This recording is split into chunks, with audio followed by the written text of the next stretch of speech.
যারা রসুল পাকের মিলাদ আসছেন, আপনাদের জন্য আমার আল্লাহ আসমানের সমস্ত রহমতের দরজা খুলে দিয়েছেন।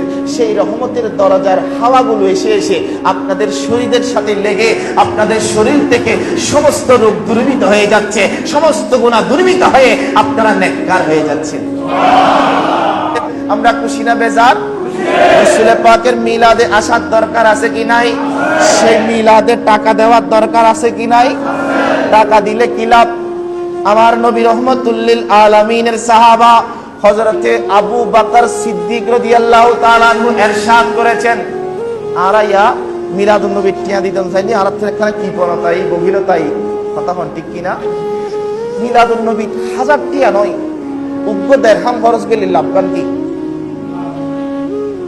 লাভিয়েন হইতে পরে আগে উনিরা হন আর নবীর সাহাবী, প্রথম সাহাবী হযরতে আবু বকর সিদ্দিক রাদিয়াল্লাহু তাআলা আনহু, তিনি বলছেন আমি রাসূল পাকের মিলাদে খুশি।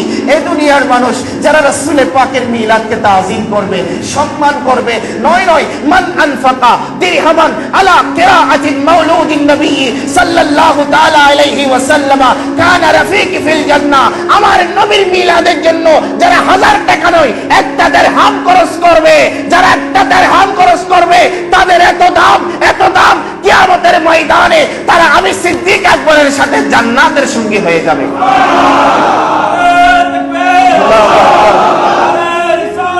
হযরতে সিদ্দিক আকবরের বন্ধু হয়ে যাবেন। আজকে আপনারা যারা টাকা পয়সা দিয়েছেন, আল্লাহর নবীর হাদিসের এই হাদিসগুলো আপনাদেরকে শিক্ষা দিচ্ছে রাসূল পাকের মিলাদে তাজিম করবার কারণে, সম্মান করবার কারণে, টাকা দেওয়ার কারণে আপনারা সিদ্দিক আকবরের সাথে কিয়ামতের ময়দানে বন্ধু হয়ে যাবেন। আল্লাহ পাক কবুল করুক, আমিন বলেন। হযরত ওসমান গনি জিন্নুরাইন রাদিয়াল্লাহু তাআলা আনহু ইরশাদ করলেন, যারা রাসূল পাকের মিলাদকে তাজিম করবে, সম্মান করবে, তাদের কতটুকু মর্তবা, কতটুকু মর্যাদা একটু শুনেন। আপনারা কি বদর যুদ্ধে যেতে পারবেন? আরা চাইলে কি বদর যুদ্ধে যাইতে পাইজুম না?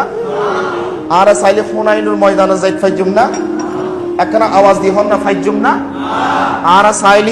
আরা চাইলে উহুদের ময়দানে যাইতে পাইজুম না? আর নবীর সাহাবা হযরতে উসমান গনি যুন্নুরাইন রাদিয়াল্লাহু তাআলা আনহু ইরশাদ করে দে যাইন ফাইলো দুনিয়াত এন হুদিগিন আমল আছে দে যে আমল গান গইলি এই যুদ্ধগিন গরিয়ের সাহাবায়ে کرام জি সওয়াব হাসিল গইজি অনরা আল্লাহ শরীক হবে সওয়াব অনরা আমল নামা লিখি দিবে। আমলিয়ান কি জানানোর দরকার আছে কি নাই?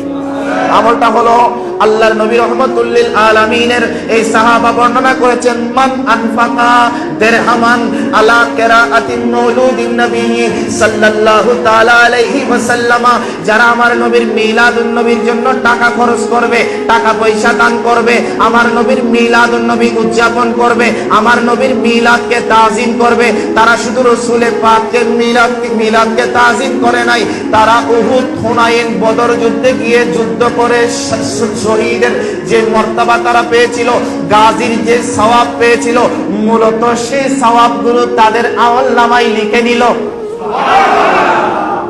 কথা নো বুঝান পারলে বাজি অকল আর একখানা বুঝে হই আর নবী সাহাবী অকল যুদ্ধ করিয়ে যে সওয়াব পাই ইতারা সওয়াবই আলাদা, ইতার আল্লাহ আর আল্লাহ কোনদিন মিলগরিত পাইতেন না, কিন্তু আর নবী সাহাবী হতে হদে আর নবী সাহাবী অকল সওয়াব পাইদিন আলাদা সওয়াব। তোরাও যদি ফাতিসস নবীর মিলাদুন নবীর দান কর, তোরা যদি নবীর মিলাদুন নবীর দান করস, আল্লাহ এই সওয়াব কিন্তু তোরার আমলনামাতে লিখে দিবে।